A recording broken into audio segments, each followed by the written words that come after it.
আসছে সুপারি চোরাকে। দুলাভাই তো আর জানে না। এখন বেড়াইতে আসছে দুলাভাই, সাথে নিয়ে আসছে সুপারি চোরা। দুলাভাইকে বসতে দেওয়া হচ্ছে সোফা চেয়ারের সাথে চোরাকেও। রকমারি শরবত দেওয়া হয়েছে দুলাভাইকে, সাথে চোরাকেও। রকমারি নাস্তা দেওয়া হয়েছে দুলাভাইকে যেমন, চোরাকেও তেমন। কালু মনে মনে ফুলতেছে, সেদিনকার সুপারি চোর আজকে দুলাভাইয়ের সাথে বৈশা দামি দামি শরবত খাচ্ছে, পিঠা রাস্তা খাচ্ছে। এটা তো সহ্য করার কথা। বাপের কানে কানে কয়, বাবা দুলাভাইয়ের সাথে আসলে লোকটার ছিল। বাবা পায় না, এটা কি সেদিনকার সুপারি চোর? বাবা চুপ। সেদিন কি হয়েছে না হয়েছে সেটা বাপ। এখন যদি তার সুপারি চোর বলি, জামার অসম্মান হবে। বললাম একটা লোক আনছি, তারা বলতেছে চোর। জামার কি হবে? অসম্মান হবে। অতএব তাকে এখন ভালো মন্দ বলা যাবে না। কালু দুলাভাইয়ের সাথে আসা মেহমান কালুর পছন্দ না, কথা বলে না, কিন্তু সম্মান করা লাগতেছে দুলাভাইয়ের সাথে আসছে।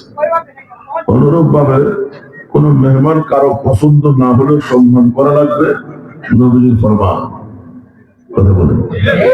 আর একটা বিষয় আছে, সারা জীবন আমাদের পাপাচারে কেটেছে। এখন মরণের আগে যদি তওবা করে নেককার হইয়া নবীজির সুরত নিয়ে কবরে যেতে পারি, ফেরেশতাদের কাছে তো সব ফাইল আছে। আল্লাহ বলবে ফাইল রাখো, সুরত নিয়ে আসছে আমার নবীর, তাকে গুনাহগার বললে নবীর সম্মান হবে। তাকে গুনাহগার বলার প্রয়োজন নেই, জান্নাতের ব্যবস্থা করো। তো নবীর সুরত নিয়ে কবরে যেতে রাজি আছি তো? মরণের আগে। মরবো কবে? মরার কোন টাইম আছে? দারুল উলুম দেওবন্দের প্রতিষ্ঠাতা হুজ্জাতুল ইসলাম কাসেম নানতবী রাহমাতুল্লাহ আলাইহি, তিনি মাদ্রাসার বারান্দায় হাঁটাহাঁটি করতেছেন। এমন সময় এক লোক মাদ্রাসার সামনে দিয়া বাড়িতে যাচ্ছে। জমিনে গরু বাইদা আসছে।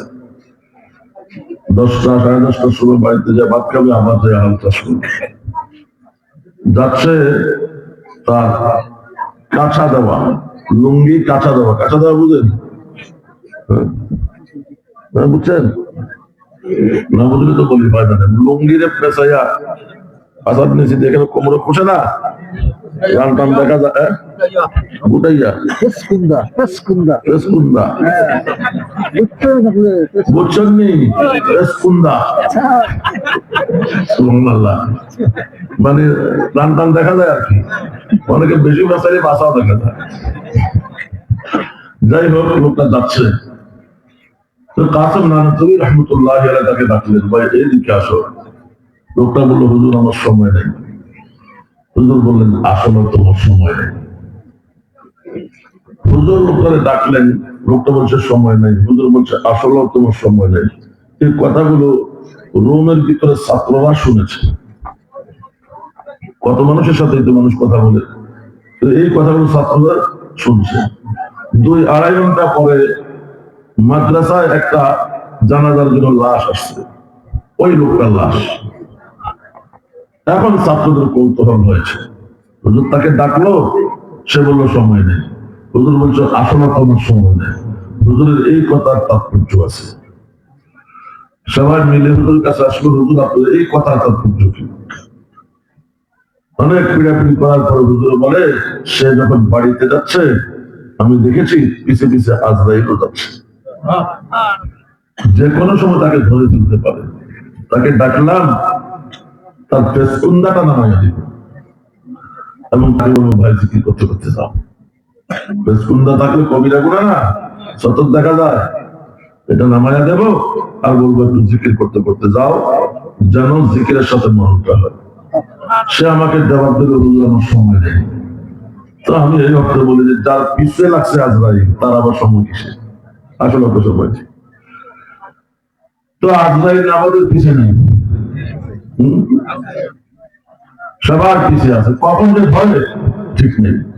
কদিন আগে তো আমার লোক দেখা হচ্ছে, অল্প জন্য ধরতে পারে না। প্রচন্ড কুয়াশা, গায়ে রাস্তা থেকে পড়ে গেছে। চোখ বন্ধ করে কালিমা পড়ে বুঝি শেষ, কিছুক্ষণ চোখ করে দেখি না দেখি না গেছে। দুই জিনিস আমরা খুঁজতে হয় না, আমাদেরকে খুঁজে। দু চीज आदमी रा कसद जोर जोर एके आबदाना दिगर खाते गो। একটা হলো রিজিক, রিজিকের জন্য আপনার পাগল হওয়া লাগবে না, রিজিক যেটা আছে সেটা আপনার কাছে আসবেই। মৌতকে আপনার খোঁজা লাগবে না, সময় মতো আজরাইল আসবেই নিয়ে যাবে। কিন্তু সময়টা আমাদের জানা নেই, সময়টা যে কোনো সময় হতে পারে। এই জন্য সদা সর্বদা প্রস্তুত থাকতে হবে যেন ঈমান নিয়ে আমলে কবুল যেতে পারি। আল্লাহ পাক সবাইকে তৌফিক দান করেন, সকলে বলি আমিন।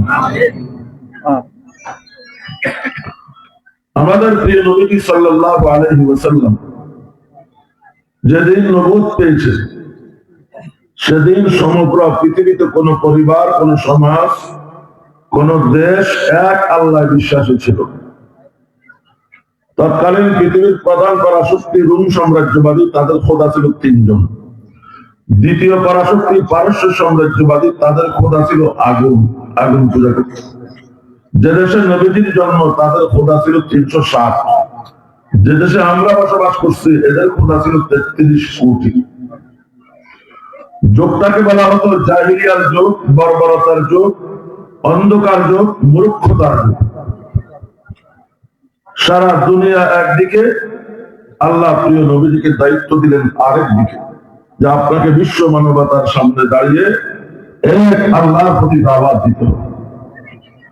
এক পর্যায়ে নবীজি হতাশ হয়ে গেছে। খাদিজা রাদিয়াল্লাহু তাআলা আনহাকে ডেকে বললেন, খশিতু আলা নাফসি, আমার জীবনের ভয় হয়, কি করে শুরু করব, কাকে দিয়ে শুরু করব। তারা বলে খোদা 360, আর আমি যখন বলবো 1, তারা আমাকে জিন্দা রাখবে, বাঁচতে দেবে। বাপদাদা 14 গোষ্ঠী ধরে দেখে আসলে খোদা 360, আপনি নতুন করে বলে দেয়। খাদিজা রাদিয়াল্লাহু তাআলা আনহা নবীজিকে ভরসা দিলেন, দাওয়াতি মিশনে আপনি ক্ষতিগ্রস্ত হবেন না। কাল্লা ওয়াল্লাহি লা ইউযিকাল্লাহু আবাদা। নবীজিকে ভরসা দিয়ে নিজে আগে কালেমা পড়ে মুসলমান হলেন। সুবহানাল্লাহ। 2 নম্বরে আলী রাদিয়াল্লাহু তাআলা মুসলমান হলেন। 3 নম্বরে যায়েদ ইবনে হারিসা। 4 নম্বরে হযরত আবু বকর সিদ্দিক রাদিয়াল্লাহু তাআলা। খাদিজা হলো বিবি, আলী রাদিয়াল্লাহু তাআলা হলেন চাচাতো ভাই, যায়েদ হলো গোলাম, আবু বকর হলো বন্ধু। কয়জন হলো? 4 জন। এরপরে আবু বকর সিদ্দিক রাদিয়াল্লাহু তাআলা দাওয়াত দিয়ে বানাইলেন 6 জনকে মুসলমান। কতজনকে? কতজন? সুবহানাল্লাহ বলেন, আরেকটু জোরে বলেন, অকাদা বলেন, পুরা শক্তি দিয়ে বলেন। কেন? নবীজি এবং সাহাবায়ে কেরামের প্রচেষ্টায় 23 বছরে মুসলমান হয়েছে প্রায় 1.25 লাখ। কত? 1.25 লাখ। 1.25 লক্ষ সাহাবায়ে কেরামকে সামনে রেখে নবীজি বিদায় হজে ভাষণ দিয়েছেন। এই 1.25 লাখের মধ্যে নবীজি 10 জনকে নাম ধরে ধরে বলেছেন এরা জান্নাতি।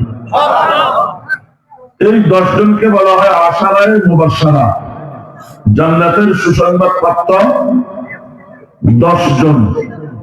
কতজনের মধ্যে? 1.25 লাখের। এখানে আরো একটা কথা, বাকিরা কি জান্নাতি নয়? নবীর সমস্ত সাহাবা জান্নাতি। বলেন, নবীর সমস্ত সাহাবা জান্নাতি। শুধু সাহাবা জান্নাতি নয়, নবীর কোন একজন সাহাবা যে কবরস্থানে আছে, কিয়ামত পর্যন্ত ওই কবরস্থানে যত ঈমানদারের কবর হবে, সব ঈমানদারের কবর আযাব মাফ এবং তারা জান্নাতি। নবীর একজন সাহাবীর বরকত। কিন্তু নাম ধরে বলেছেন নবীজি কতজন? 1.25 লাখের মধ্যে 10।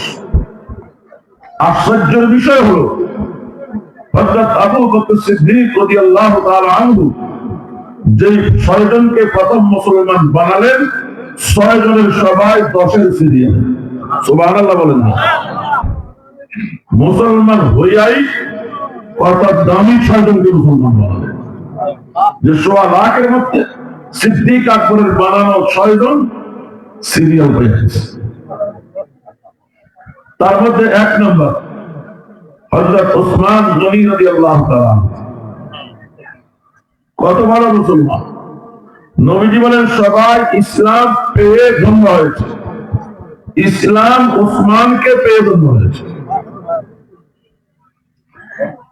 ওসমান একক সেই ব্যক্তি যার নামে মদিনায় এখনো ব্যাংকে অ্যাকাউন্ট আছে। ১,৫০০ বছর আগে দুনিয়া থেকে বিদায় নিয়েছে, ১,৫০০ এখনো অ্যাকাউন্ট আছে। সেখান থেকে কোটি কোটি টাকা বাৎসরিক যাকাত দেওয়া হয় পৃথিবীর বিভিন্ন দেশে।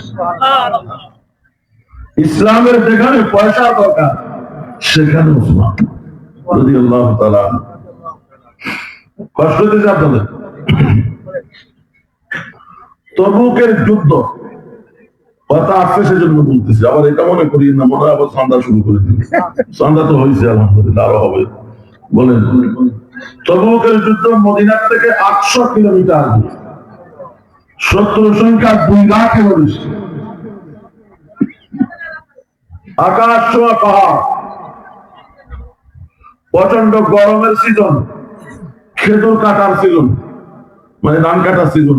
ওদের খেজুর আমাদের ধান, জমিনের দাম তুই কেউ যাবি 500 মাইল দূরে। এদিকে মুনাফিকরা ঘরে ঘরে যায় ইমানদারদেরকে বলতেছে আল্লাহ তানফিরু ফিল হারবি, বাইরে এই গরমে যাস না, বাঁচি আসতে পারবি না, এই দুষ্টকে মারা যাবে। বুঝলেন আমার কথা? শেষ পর্যায়ে আছে অনেকে সিন্নি খেতে, কথা বুঝলেন, সিন্নি তো খাবেন না, কথা বলে না। আজানের আওয়াজ শুনেন নিয়তে জানালা দিলে আওয়াজও শোনা যাবে, বাতাসও আসবে, সোয়াব হবে। শুধু বাতাসের নিয়ে করলে বাতাস আসবে, আজানের আওয়াজও আসবে, কিন্তু সোয়াব হবে। আল্লাহ, ঘরে ঘরে গিয়ে মুনাফিকরা বলতেছে এই গরমে বাইরেও না। নবীজি বলছেন প্রত্যেক সক্ষম মুসলমানকে যেতে হবে, পুরুষ কেউ বাইরে করে থাকতে পারবে না, কারণ দূরে যুদ্ধ, শত্রু বেশি। আর চাঁদা দাও, কে কত দিতে পারবা দাও। ওমর রাদিয়াল্লাহু তাআলা তার সমস্ত সম্পদের অর্ধেক দিয়েছে, আবু বকর সিদ্দিক রাদিয়াল্লাহু তাআলা সব দিয়ে দিয়েছে। ওসমান রাদিয়াল্লাহু তাআলা বলেন হুজুর আমার নামে 100 উট লেখেন। বাংলাদেশে এক একটা উট 5-6 লাখ টাকা, 5 লাখ টাকা ধরলেও 100 উটের দাম 5 কোটি টাকা। নবীজি এত খুশি হলেন, আয় আল্লাহ আমি ওসমানের প্রতি জমিনে রাজি হয়ে গেলাম, তুমি আরো সে রাজি হয়ে যাও। ওসমান রাদিয়াল্লাহু তাআলা আনহু এই দোয়া পাইয়া বলে হুজুর আরো 100 উট লেখেন। নবীজি আবার দোয়া করলেন, ওসমান রাদিয়াল্লাহু তাআলা বলেন হুজুর আরো 100 লেখেন। কত হয়েছে? 300। নবীজি আবার দোয়া করলেন, ওসমান রাদিয়াল্লাহু তাআলা বলেন হুজুর এই 300 উট বহন করতে পারে এই পরিমাণ খাদ্য রসদ লেখেন। এক একটা উট প্রায় 1 ট্রাকের সমান মালামাল বহন করে, তো 300 উট মানে 300 ট্রাক খাদ্য সামগ্রী। নবীজি আবার দোয়া করলেন। এবার ওসমান রাদিয়াল্লাহু তাআলা বলেন যুদ্ধের প্রশিক্ষণ প্রাপ্ত বিশেষ 200 ঘোড়া। ওই সময় ঘোড়ার দাম উটের চেয়ে আরো বেশি, কারণ ঘোড়ার দরকার, ঘোড়া মানে একটা ট্যাঙ্ক আর এই যুগে। নবীজি আর কি দোয়া করবেন? নবীজি বলেন লিকুল্লি নাবিয়্যিন রাফিকুল ফিল জান্নাহ ওয়া রাফিকি ফিহা উসমান ইবনে আফফান। প্রত্যেক নবী রাসূলদের জান্নাতে একজন বিশেষ বন্ধু হবে, আমার বন্ধু হবে হযরত ওসমান রাদিয়াল্লাহু তাআলা। শুধু ওসমান রাদিয়াল্লাহু তাআলা উপরে আলোচনা করলে আজকে রাতে কুলাবে না। এত দামি মুসলমান সিদ্দিক আকবর রাদিয়াল্লাহু তাআলা। 2 নম্বরে আমিনুল উম্মাহ আবু উবাইদা ইবনুল জাররাহ। 3 নম্বরে সাদ ইবনে আবি ওয়াক্কাস। 4 নম্বরে আব্দুর রহমান ইবনে আউফ। 5 নম্বর 6 নম্বরে তালহা জুবাইর। কতজন হলো? 6 জন, আগে 4 জন। 10 জন। এখন এমন অবস্থা হয়েছে, যত দিন যাচ্ছে 2-4 জন করে মুসলমান বাড়ছে। যত মুসলমান বাড়ছে তত আবু জাহেল আবু লাহাবদের গায়ে আগুন জ্বলছে। যত মাদ্রাসা বাড়ে, ছাত্র বাড়ে, আবু জাহেল আবু লাহাবদের দালালদের গায়ে আগুন জ্বলে। শুরু করে দিলে জুলুম, অত্যাচার, নির্যাতন। হযরত বিলালকে মারে, খব্বাবকে মারে, আম্মারকে মারে, ইয়াসিরকে মারে, জামিরাকে মারে, সুমাইয়াকে মারে, রিদওয়ানুল্লাহি তাআলা আলাইহিম আজমাইন। যত মারে সংখ্যা আরো বাড়ে। আবু জাহেলরা হতাশ, এত মাইরাও এ পর্যন্ত একজনকেও ইসলাম থেকে ফিরাইতে পারলাম না। 90 বছরের বৃদ্ধা মহিলা হযরত সুমাইয়া রাদিয়াল্লাহু তাআলা, তাকে বিভৎস করে, উলঙ্গ করে তপ্ত বালির উপর শোয়া, মাথা থেকে পা পর্যন্ত চাবুক দিয়া পিটাইয়া ক্ষতবিক্ষত করেছে। এক পর্যায়ে আবু জাহেল জিজ্ঞাসা করল, সুমাইয়া এখনো সময় আছে, আমাদের 360 খোদা মেনে নাও, মুহাম্মদের খোদাকে ফিরিয়ে দাও, তোমাকে বাঁচার সুযোগ দেওয়া হবে। সুমাইয়া বলে, আজ আমি প্রতিযোগিতা করতেছি। কিসের? সুমাইয়া বলে, আমি দেখতে চাই তোমাদের জুলুমের সীমা কত দূর আর আমার ধৈর্যের সীমা কত দূর। তোমাদের জুলুম আমার দেওয়ার উপর দিয়ে যাবে, আমার যে দিলে আল্লাহ এবং আল্লাহ রাসূলকে জায়গা দিয়েছি সেখানে কোনো প্রভাব পড়বে না। আবু জাহেল রাগান্বিত হয়ে লজ্জাস্থানে বর্ষা নিক্ষেপ করছে। সুমাইয়ার দেহ থেকে রূহ কমে গেছে, ঈমান ছাড়ে নাই। আবু জাহেল হতাশ, 90 বছর একজন বৃদ্ধা মহিলাকে শেষ পর্যন্ত হত্যা করলাম, তবু ঈমান ছাড়ল। আর এত জুলুম দেখার পরে অন্যরা ইসলাম গ্রহণ থেকে বিরত থাকার কথা, কিন্তু দৈনিক কিছু কিছু মুসলমান হচ্ছে।